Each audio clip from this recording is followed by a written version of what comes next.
Hi everyone, welcome back to today's video in the Canva Templates for Beginners series.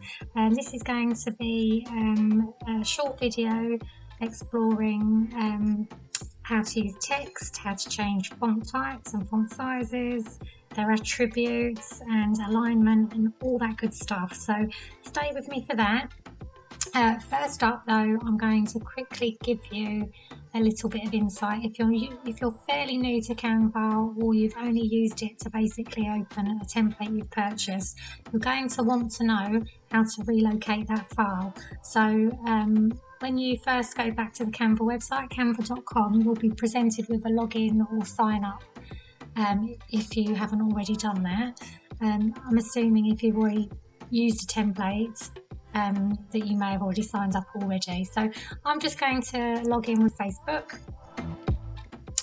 and then it will bring you into the home screen, and on the home screen you have a number of options down here on the left hand side. So you'll have your profile, image and information here, and then you'll have home, templates, projects. So if you go to the projects folder, if you've already been working on a template, you're going to find it in this area. So you'll have recent templates displayed, or documents, whatever you've been working on, displayed at the top, and then further down you'll get the same again. So I'm going to go into this file. You'll obviously choose your file, and today we're going to be making some amendments to the font type and the font sizes. We're going to show you how to space text and how to space lines, how to add a line, and then to give it the best possible end result for you in terms of your style. So in the previous video I explained about the print bleed. So if you're creating a template for print purposes or using one for print purposes, then it's good to know about that. This outside trim here is for the bleed for print purposes, and the margin inside here, the perforated line, is showing at the moment because all of those guides and margins have been turned on. That is your safe zone. So all the text and images that need to be seen, as mentioned in the previous video, should stay within and around this inner margin here, within a perforated line. So let's get started.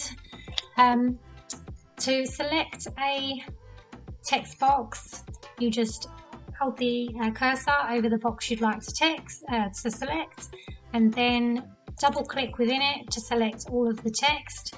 And then up here on the top left hand side you have your font list, and we're going to find a bold font. I'm just going to type in bold, see what comes up, and I know I would like to use Hat and Bold. Now you see all these crowns here, that means that these are part of a paid subscription, but all of the ones that don't have the crowns beside them are actually free for you to use. So I'm going to choose Hat and Bold, and obviously it's got a nice impact to it. So let's just select it again. I'm just using the mouse left key to drag and select the whole text, or you can use Control-A to select inside the text box.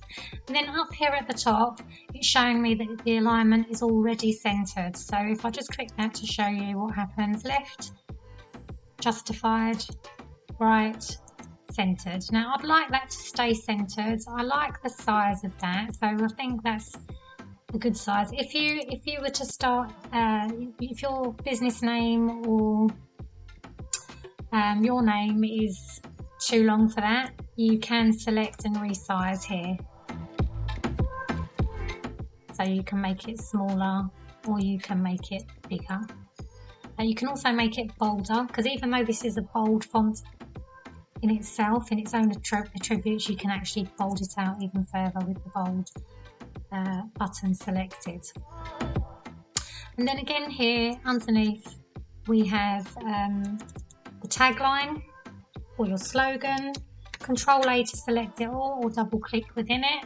We want to centralize this, so again we're just clicking the alignment button at the top, and now that's centered. We also want to make sure the text box is centered, and you may want to write a longer slogan or tagline, and we want to make sure that everything fits. So that text font needs to be changed as well, so we're just going to go back up and we're going to go Atom Bold again.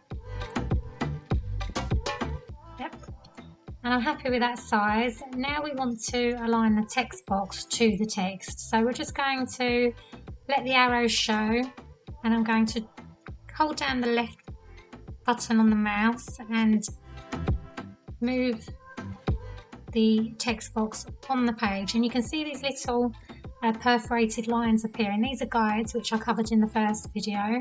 They're turned on at the moment, and they're there to help you align text boxes and image boxes, so objects on your page, to other items on the page. So this is currently aligning it to the text above so that it's central to that.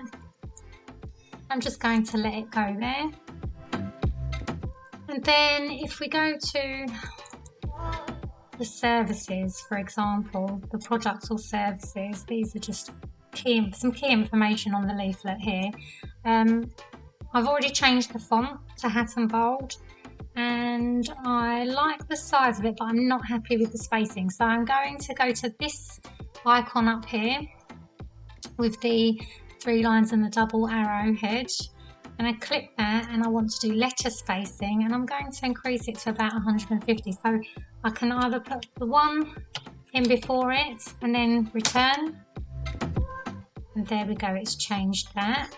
We don't need to think about line spacing for that one because there's only 1 line. So I'll just quickly show you the undo button up here. Control Z is also a key. You can use combination to undo. So there you go, undo and then redo. So I like that. Let's see if it looks better bolded. So let's click the bold.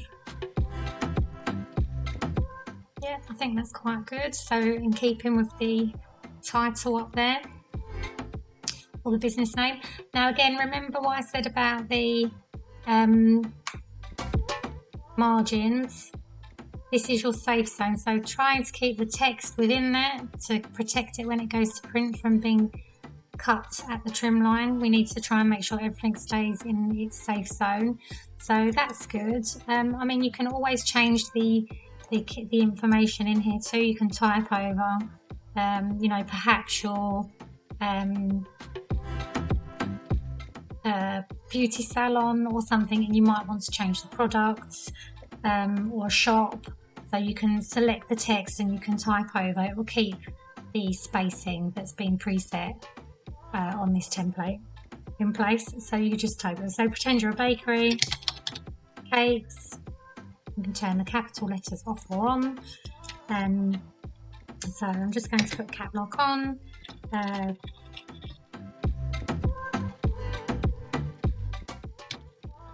Just to give you an idea of how that would work and how that would look. And again, you don't have to have it all caps or all lowercase. You can change that around as you please. So I'm just going to undo that because I was happy with the text that's there, preset information.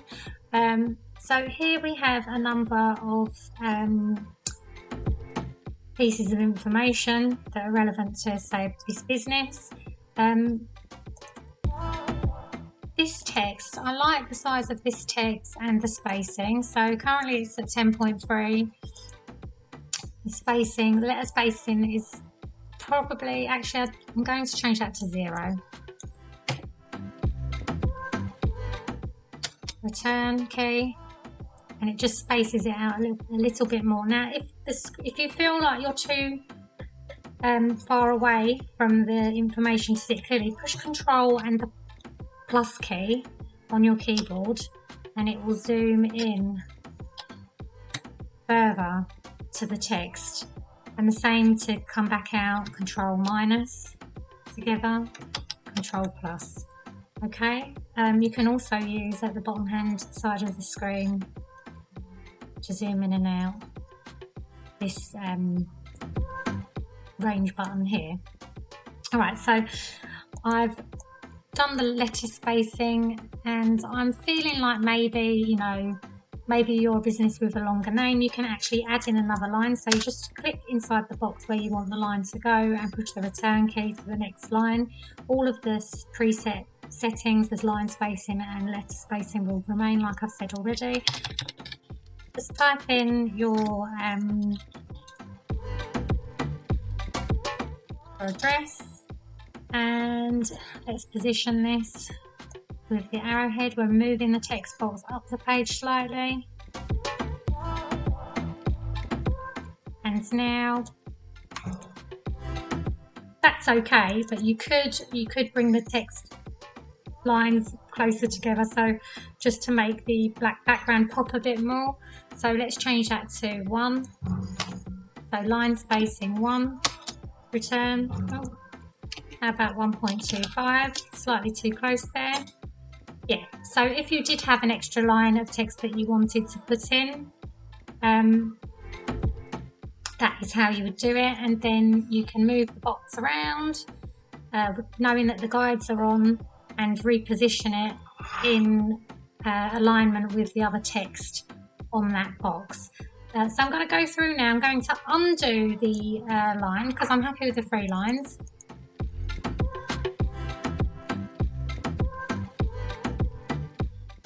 Okay, I'm happy with that spacing for now, and I'm going to make sure that these boxes are now all the same. So we've got 0 for letter spacing and 1.5 for line spacing. So here we go. Select all, 0, 1.5, and the size is 10.3, hat and bold. And again, just double check, hat and bold 10.3. And then here again. Now we're going to bring this down, the size of the font, 10.3, that only needs 1 click, or you can enter it in manually by typing in 10.3 here. And then let's check the spacing. We're going to change the lettering to 0 for consistency, and line spacing is 1.5, and we're happy with that. And then this one, this title is going to go down 1, 10.3. Everything's already centrally aligned. Let's just double check that that one is. Yes. As you can see, as I'm clicking them, it's moving them to the different alignment options. And then last but not least, on the black background, we are going to check that this is fine, 10.3. And again, line spacing, letter spacing should all be the same. Enter. Now when you purchase a template from us, this is exactly how this is going to look, and it's all going to be preset for you. To ensure that you don't lose the diamond effect here, just double click inside and change 1 word at a time. Highlight 1 word instead of highlighting the whole lot and trying to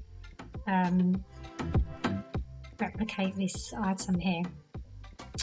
Okay, and last on the page we have hat and bold already, 10.5. Let's change that to, it was 10.3 was the rest of them.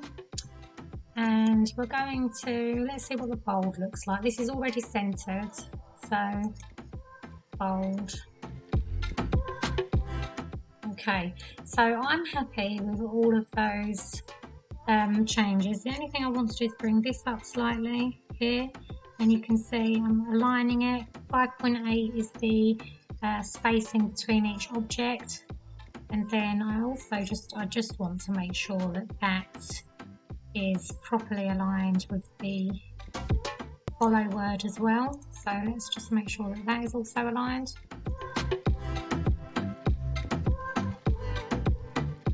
There we go. Okay, and then just to show you how it will look, if we go File, and I'm going to take margins off just to hide everything from the print bleed off. So basically your end product, once you've added in all your own information, will look like this once it's printed. Okay, so I hope you're happy with the section on editing text and resizing boxes. And next up we'll be showing you how to replace objects on the page. There'll be images and text, as well as arranging objects on the page. Okay, see you soon. Thanks for watching.